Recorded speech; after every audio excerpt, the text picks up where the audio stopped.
name is Nancy and welcome to my Caregiver Journal. My husband was diagnosed with cancer 6 years ago, and at the time the prognosis was that he would hopefully survive for 2 years.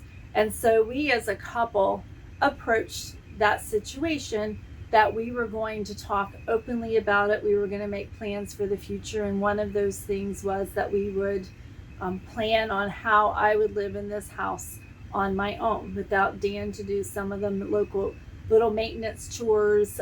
Dan's good at seeing the future and what changes we need to make. So he wanted to help me get ready where I could live here by myself. One of those things is doing tasks such as changing the water filter. And so one day we had a plumber here, and the next thing I knew, we were getting a new water filter, and we didn't need a new water filter. But what had happened was that the original water filter was way up high attached to the top pipe.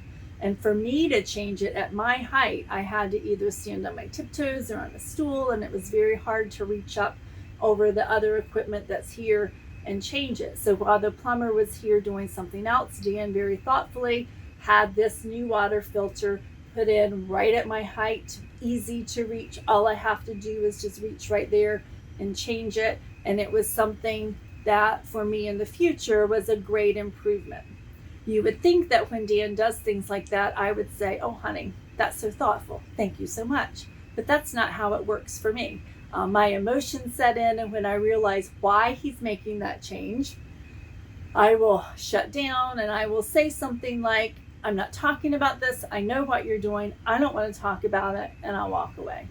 And later I'll come back and we'll look at the new water filter, and he'll show me what to do, and we'll practice.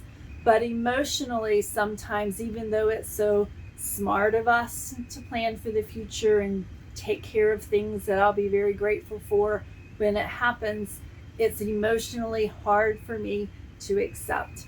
And sometimes when we talk about those things, I feel guilty, like I'm accepting that he might not be here one day.